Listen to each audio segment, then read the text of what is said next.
G20 سمٹ جو کہ India میں منعقد ہوا 2 روز کے بعد بالآخر مکمل ہوا۔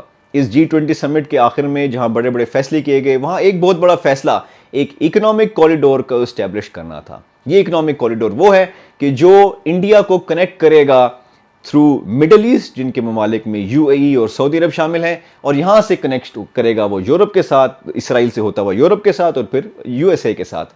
اس اکنامک کوریڈور میں جو 2 ممالک بہت امپورٹنٹ ہیں، ان میں سے ایک ہے بھارت اور دوسرا ہے سعودی عرب۔ یہ دونوں ممالک اپنی خاص کلچر، اپنی خاص سوچ اور اپنی خاص اہمیت رکھتے ہیں۔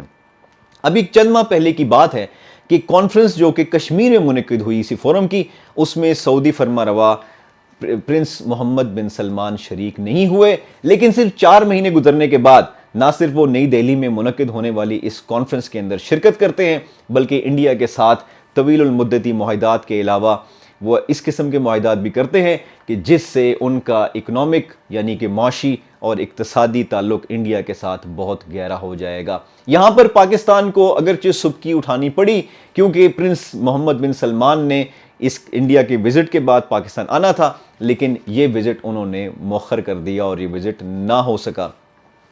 اب یہ اس میں کیا ہوا، پرائم منسٹر یہ جو معاہدہ تھا اس کے حوالے سے انڈیا کس نظر سے دیکھتا ہے، اس تعلق کو کس نظر سے دیکھتا ہے، یہ ہم سب جانتے ہیں پرائم منسٹر نریندر مودی کی زبان سے۔ بھارت کے لیے سعودی عرب ہمارے سب سے مہتوپورن اسٹریٹجک پارٹنر میں سے ایک ہے۔ انڈیا نے سعودی عرب کو اپنا ایک اسٹریٹجک پارٹنر ڈکلیئر کر دیا ہے، اور one of the most important strategic partner declare کر دیا ہے۔ اسٹریٹجک پارٹنر وہ ہوتا ہے جس کے ساتھ آپ کے تعلقات کی نوعیت ایسی ہو کہ اس کی سیکیورٹی اور آپ کی سیکیورٹی ایک برابر ہو جائے، یعنی اس کی سیکیورٹی آپ کے ذمہ ہو اور آپ کی سیکیورٹی سے اس کو نقصان پہنچتا ہو، ایسے پارٹنر کو اسٹریٹجک پارٹنر کہا جاتا ہے۔ اب اگر نریندر مودی کی سیاست اور پرنس محمد بن سلمان کی حیثیت کو دیکھا جائے تو ہمیں نظر آتا ہے کہ دونوں ہی اپنے اپنے مذہب کی بنیاد پر دائیں بازو کی، انتہائی دائیں بازو کی سیاست کرتے ہیں۔ نریندر مودی جو کہ ہندوتوا کا فلسفہ لے کر چلتے ہیں، جبکہ پرنس محمد بن سلمان سنی مسلمانوں کے سربراہ کی حیثیت رکھتے ہیں پوری دنیا کے اندر۔ نریندر مودی جو کہ اینٹی مسلمان پالیٹکس کہا جائے کہ کرتے ہیں تو یہ غلط نہیں، اور ان کا ماننا ہے، ان کے فلسفے کا ماننا یہ ہے کہ تاریخی طور پر ہندوؤں کی اس دیش یعنی ہندوستان، یعنی ہندوؤں کی اس دیش ہندوستان کے اوپر باہر سے آنے والے مسلمان غاصب بن کر آئے، اور ان مسلمانوں میں یقیناً آنے والے پہلے محمد بن قاسم تھے جنہوں نے سندھ کی دھرتی پر قدم رکھا اور یہاں پر فتوحات سمیٹیں۔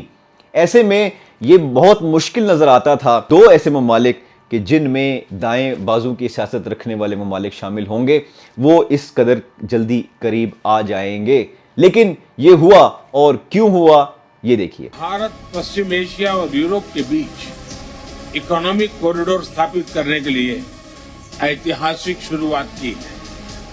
اسی کوریڈور سے کیول دونوں دیشوں ہی آپس میں نہیں جوڑے گا، پرنتو ایشیا، پشچم ایشیا اور یورپ کے بیچ آرتھک سہیوگ، ارجا کے وکاس اور ڈیجیٹل کنیکٹیویٹی کو بل دے گا۔ بھارت اور سعودی عرب کے بیچ انرجی اور انویسٹمنٹ سمیت دوسرے شیتروں میں 8 سمجھوتوں پر دستخط ہوئے ہیں۔ دونوں دیشوں کے IT منسٹری کے بیچ ڈیجیٹلائزیشن اور الیکٹرانک مینوفیکچرنگ کو لے کر بھی سمجھوتا ہوا ہے۔